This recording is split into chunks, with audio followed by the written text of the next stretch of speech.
You're listening to another episode of the Just Go Bike podcast, powered by RAGBRAI. This is the award-winning podcast where we are all about the culture of cycling, just for the fun of it. Your hosts are Murph from the Murphology podcast and AP from Parrot Talk. With tales from all over the nation, come for the bikes, stay for the fun, and leave with a smile. And now here is Murph. Hey, that's me. And AP. Hey, that's me. Hi, Murph. Well, hi, AP. Nice shirt. Thank you, and you as well. Yes. For those not watching our YouTube channel of this intro, we are wearing, I don't know the official name, but it's our RAGBRAI crew Hawaiian shirts. That's exactly the official name. We're thinking good thoughts about warmer weather and knowing that we're going to find out the route in a matter of weeks. Yeah. It's the kickoff to the bike season. That's right. And it's summertime in my head, even if it's -10 outside. Well, we do have another mascot with us today.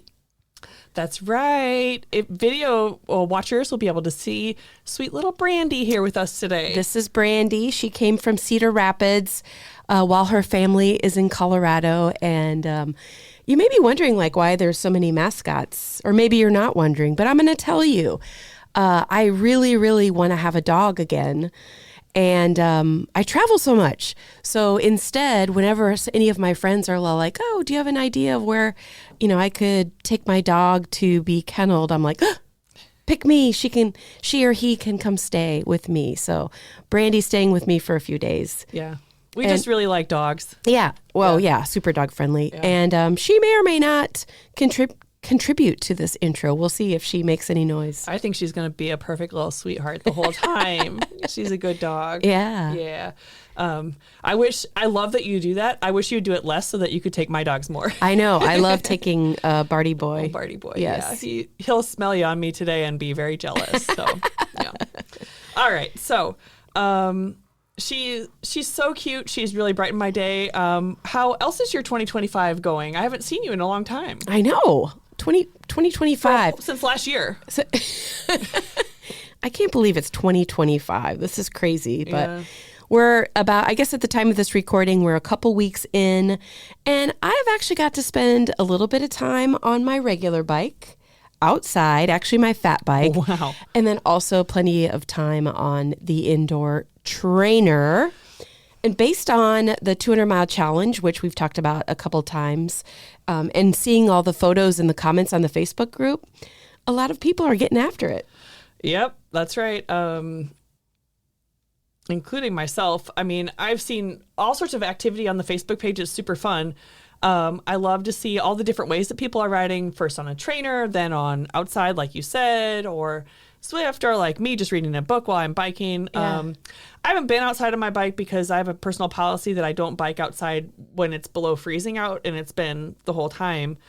But I have spent a lot of quality time on the trainer. And you know what? Every time I go on the trainer, I feel more in shape. I feel better. I guess that's sort of the point. Yeah. But yeah, we're getting to it. Yeah. Before I came to Des Moines today, I had a little bit of a fight, if you will. I don't know if it was my laptop, if it was my internet, or if it was the program that I use for fitness. But I got my heart rate up just because I was angry because I couldn't get it to work. Eventually I did, and I felt so much better when I was done with my ride. Yeah. You could just do like me and binge watch YouTube TV while you're biking in it. Oh, yeah. It works every time. Yeah. I am heading to Texas in actually at the time of this recording, I may already be in Texas. So it's nice to know that I get to leave the deep freeze for a little bit. Cannot wait for some warmer weather. You're so lucky. May I ask if you're going to be taking a bike? I will not be taking a bike. I won't have time to actually get out and go find places to ride. But the place I'm staying at has a Peloton. Ooh. So I'm going to get a little bit of Peloton time in. And that is not a commercial for Peloton. That's freaking cool. We are not sponsored. No, but it's just another cool way to mix up your indoor cycling for the year. Yeah. I bet you'll get some outside time as well. But for sure. Yeah. All right. So on this episode today, we have someone who's living also somewhere a little bit warmer, but not maybe warm enough to go outside all the time yet. My coworker, Laura Rice. Yes. She's going to be joining us by phone in a minute. Yep. And she's been on the pod a couple of times, so it'll be fun to have her back. Yeah. She's going to give us the lowdown on what she does for RAGBRAI, what she does this time of year, and she has a really cool, different cycling background, so she's going to tell us a little bit about that as well. All right, well, should we get to it? Yeah, absolutely. And before we do, I think we should have a quick commercial to get your tickets for the RAGBRAI route announcement party. Coming right up. If you'd like to see the RAGBRAI route announced live, along with Murph and I. Yeah, it's quite a party. I am so looking forward to it. It's super easy to get tickets. All you have to do is go to ragbrai.com. And I think you can spell RAGBRAI, but if not, RAGBRAI. All right, well, let's get to our interview with Laura.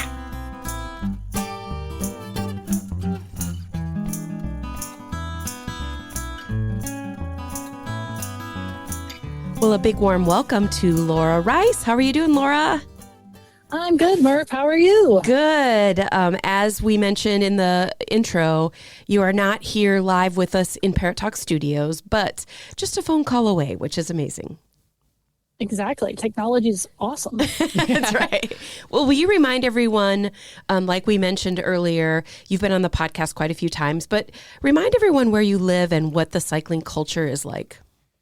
Yeah, so I'm all the way on the East Coast in North Carolina. North Carolina is a pretty big state, so we have everything from mountains to coastline. But I am luckily in the mountain region of North Carolina, kind of halfway between Asheville, North Carolina, and Brevard, North Carolina, which is really well known for its mountain bike trails and just, forest and elevation and all sorts of stuff.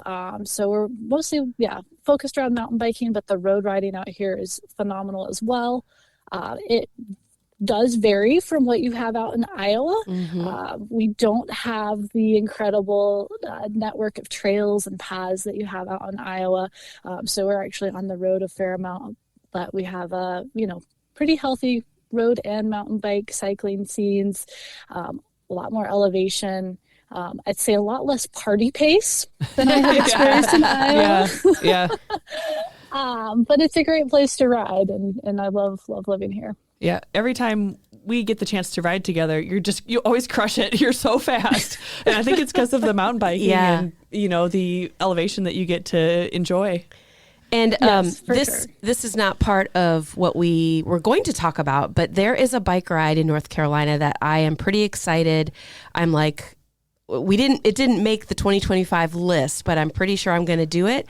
And I think it's called North Carolina Mountains to Coast, or ride or cycle North Carolina Mountains to Coast. Yes. So I have been talking with, I think the man's Chip, he's the executive director. So I've been talking to him about being part of that ride. So I could actually experience, maybe even with you, Laura, the mountains to the coast.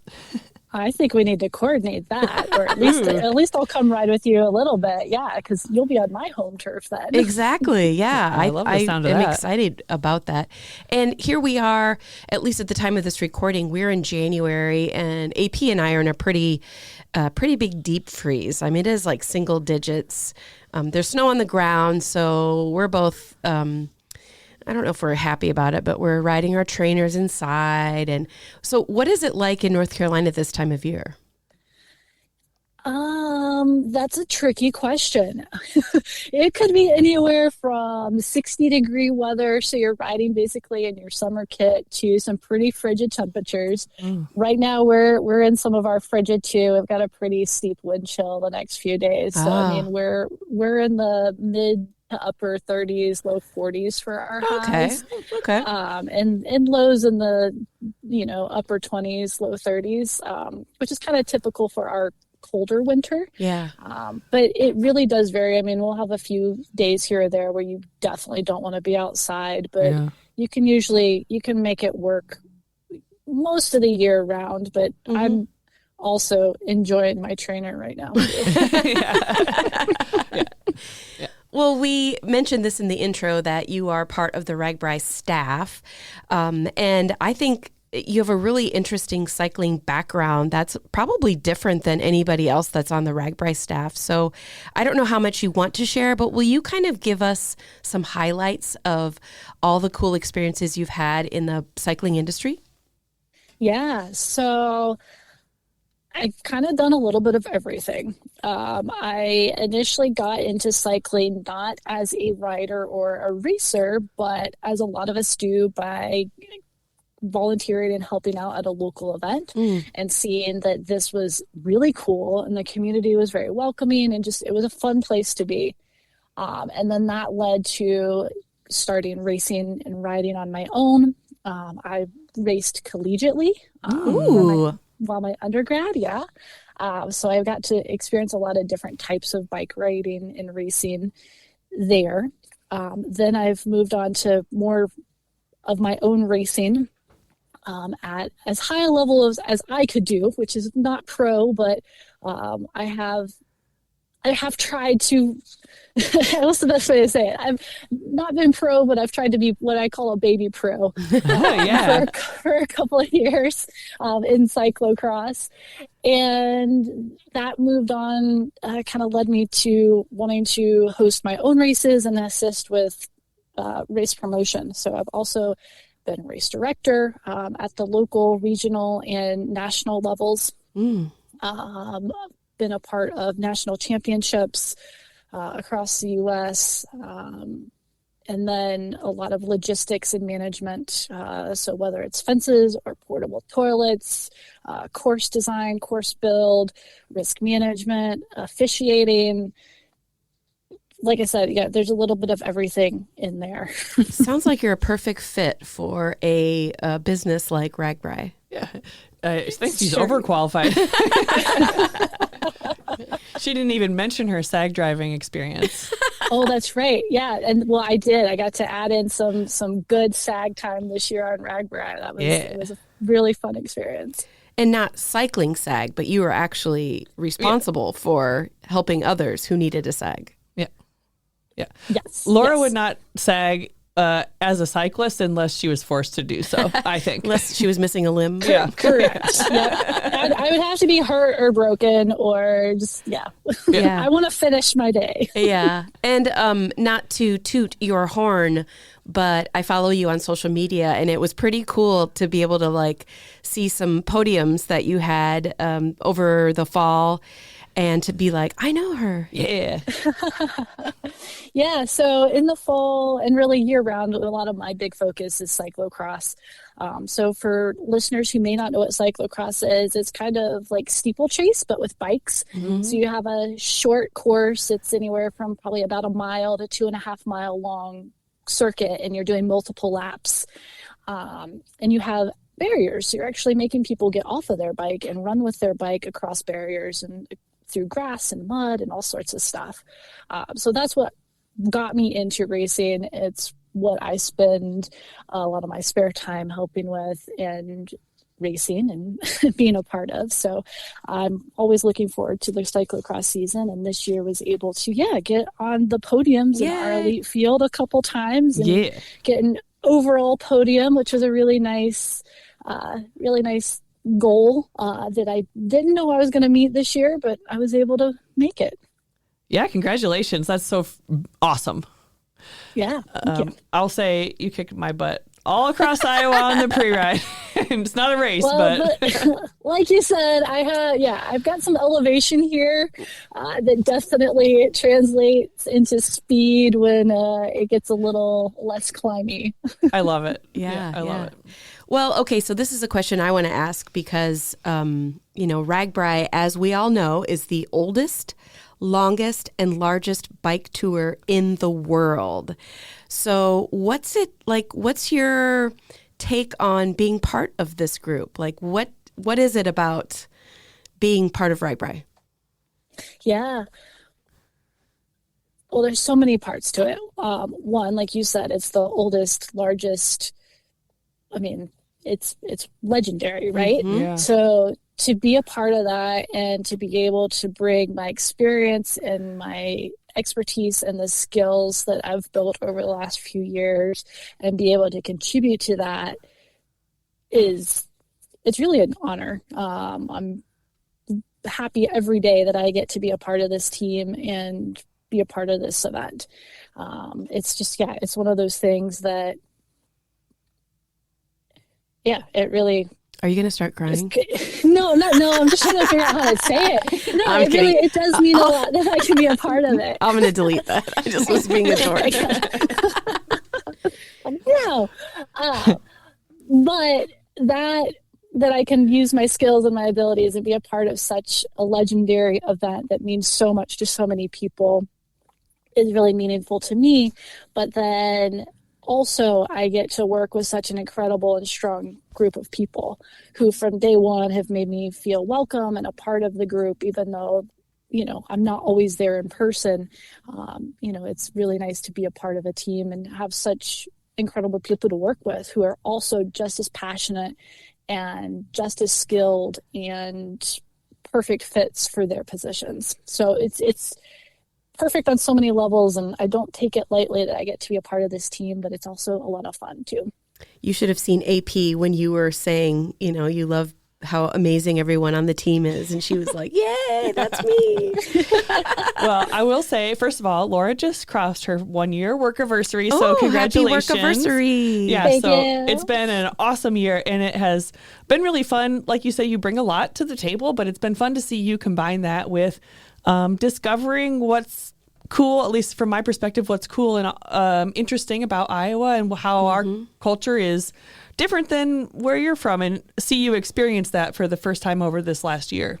So it's been really neat.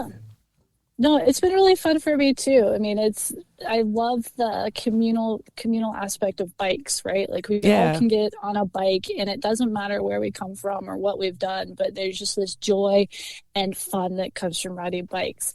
And it doesn't matter if it's North Carolina or Iowa or like with RAGBRAI, where it's people coming from all over the world. To just have that unifying factor is really fun. And I've really enjoyed seeing that in new ways and being a part of it. Yeah. And I know I've said this on the podcast before, but it's just so interesting to me that each area of the U.S. and the world has their own distinct cycling culture, but they're all equally strong and equally interesting and cool and special.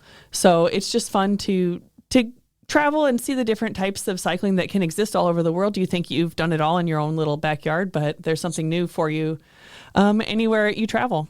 So absolutely. Yeah.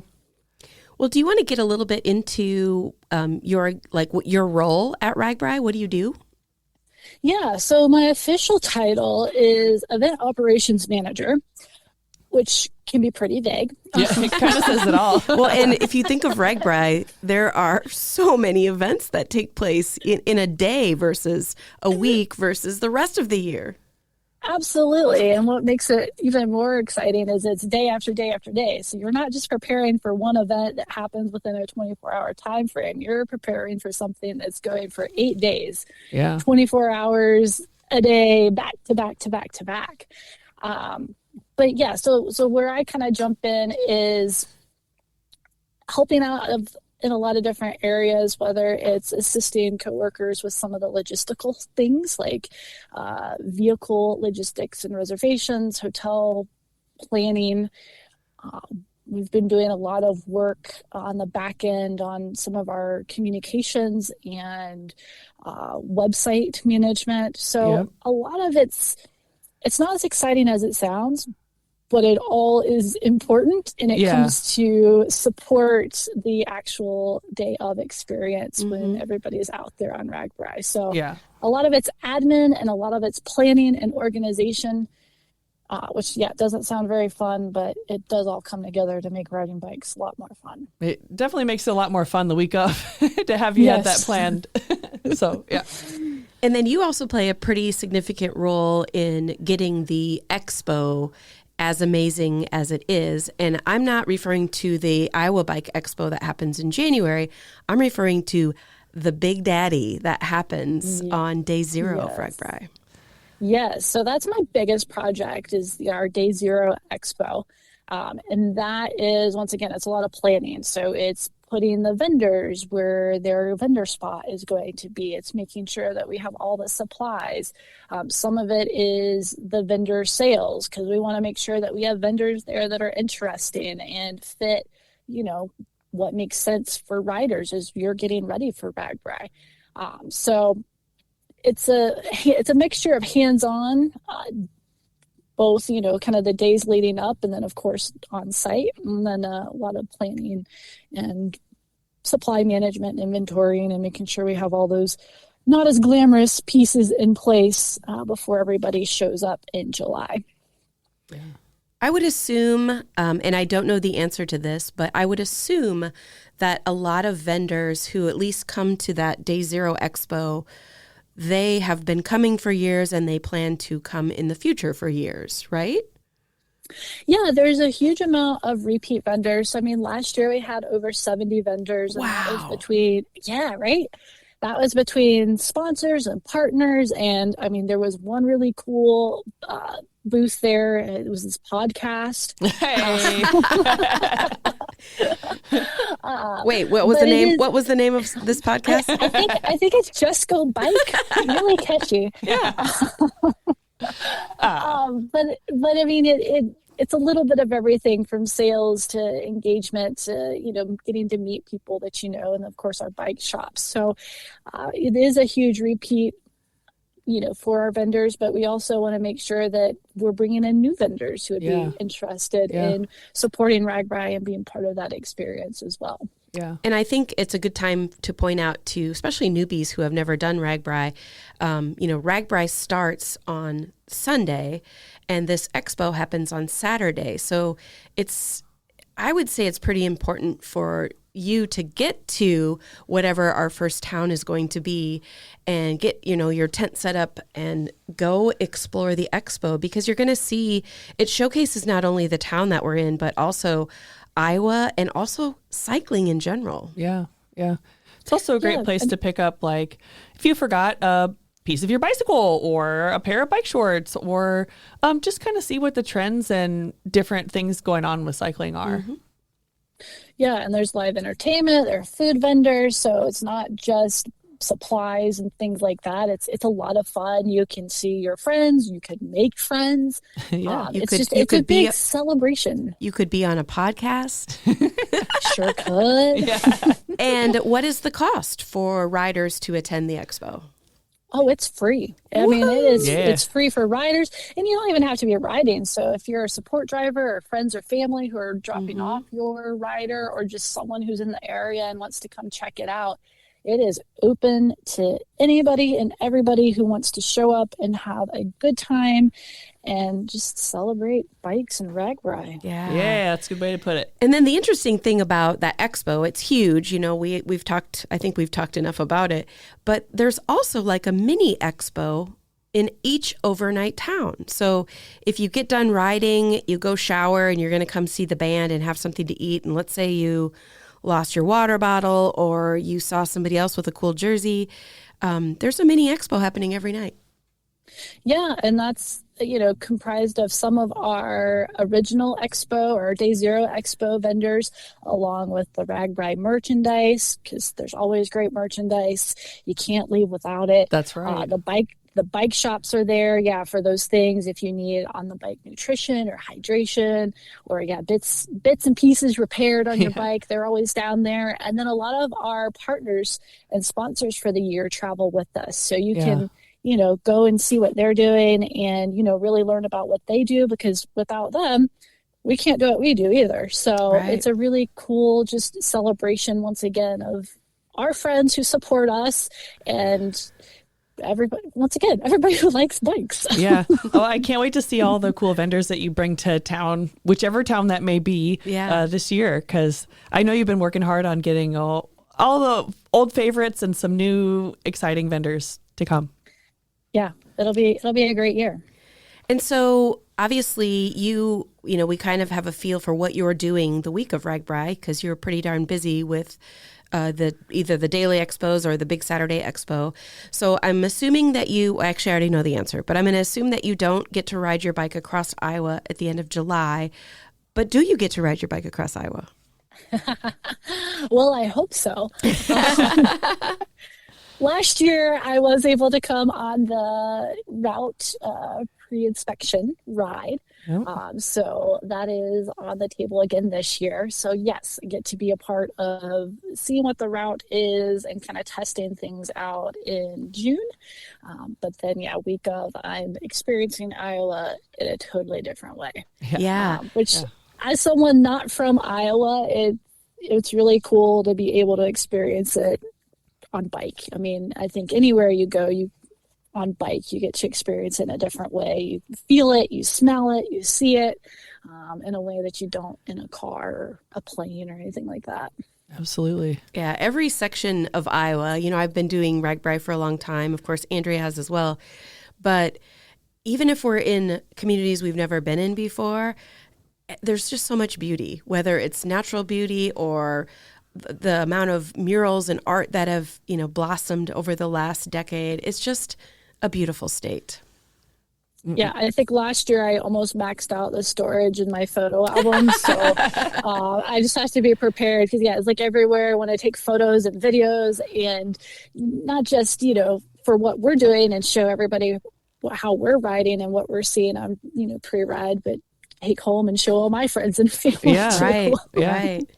Yeah, I do corral Laura to be on the social team during the pre-ride because she does have a very different perspective of not only from not being from Iowa, but being much faster than me, like I have mentioned. So she can add a nice dimension to the pre-ride media that we collect beyond what Murph and I do. So it was awesome to have you last year come and just give a different eye to what we were experiencing. So she's not normally on the social team, but she is for the week of pre-ride and the ride. So I appreciate that.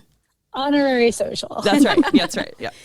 So we're coming up on a pretty big event, which is the RAGBRAI Route Announce Party, where we all get to learn what the route's going to be. Will you be able to attend? Will you be here in Iowa, or will you be watching from North Carolina? No, I will be in Iowa. Yay! Really excited to be back in Iowa. It's always great when I get to be in person with everybody, but especially for such a fun event. Well, yeah, we're sort of kicking off the year of cycling, so you got to be there. Absolutely. Where else am I going to be? Yeah. It's really, really fun, and I've enjoyed, learning so much about Iowa and just all the people that are a part of RAGBRAI, from our bike shop partners to, local folks in Des Moines. It's not just the RAGBRAI team in office that makes it happen. We've got so many different partners and sponsors that have come together. And it is a big happy bike family. And it's really cool to be a part of that. Yeah. When you came and experienced the pre-ride and then RAGBRAI last year, what was your favorite thing that you noticed that was different about Iowa cycling, or something that surprised you about cycling in Iowa? Couple things. One is, and I know there's always improvements to be made, and I think, always ways to make it better. But I think the amount of bike advocacy that happens across the state, Oh, yeah. And whether it's driver education, laws in place, or having, wide shoulders, things like that. I mean, it's a very different riding experience on the road out there than it is here. Yeah. And it feels, I know that's the outcome of a lot of work for a lot of years in a lot of different ways, but I also think the impact of RAGBRAI in the state. And so to see that and experience that as someone who rides somewhere else where drivers may not be as courteous and there aren't as many protections for cyclists, it was a treat, honestly, but it also is kind of motivating to inspire some more positive change elsewhere, so that we can have safer riding. So that was really, it was interesting to experiencing that and ride in what feels like a much safer state to ride in on the road. Cool. Yeah. And then just the paths and trails that people go and ride on. I mean, there's so many people that just ride bikes because it's so accessible and it's easy to ride without getting onto the road, which I think is very, very important. But having that just really accessible out the door, whether it's out the door from work or out the door from your home, from what I've seen in the Des Moines area, is also really really awesome to see so many people out and active and enjoying bikes. Cool. Makes me proud to be an Iowan. Makes me want to go out and bike. Yeah. It's 10 In degrees. the cold. Well, Laura, we can't thank you enough for taking the time to talk to us about, what you do at RAGBRAI, but then also just to, kind of give us a little bit insight into where you've been as far as the cycling world and where you're going with RAGBRAI. Yeah, absolutely. Yeah, always fun to talk to you, Laura. I can't wait to text you on the work computer in a few minutes. But and I'll get to see you when you're in town for the big party. Yeah. Less than 3 weeks as of right now. Yeah. Yeah. Listeners, stop by the Just Go Bike podcast booth and you just might see Laura. Yeah, that's right. Yeah. All right. Thank you. Thank you.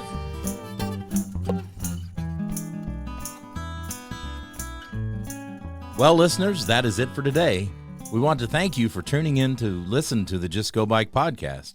If you would like to contact Murph and AP with a comment about the podcast, or maybe even you have a topic in mind, you can reach us at justgobikepodcast@gmail.com. Please follow us on Instagram and Facebook and watch our intros on YouTube. And don't forget to rate, review, and subscribe to this podcast, especially if you're a fan. That is going to do it for this week. Until next time, Just go bike.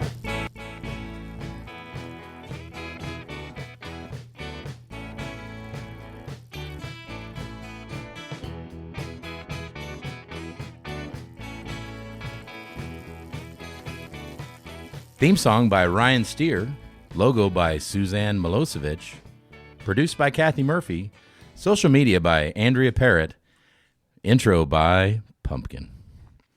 Until next time, just go bike.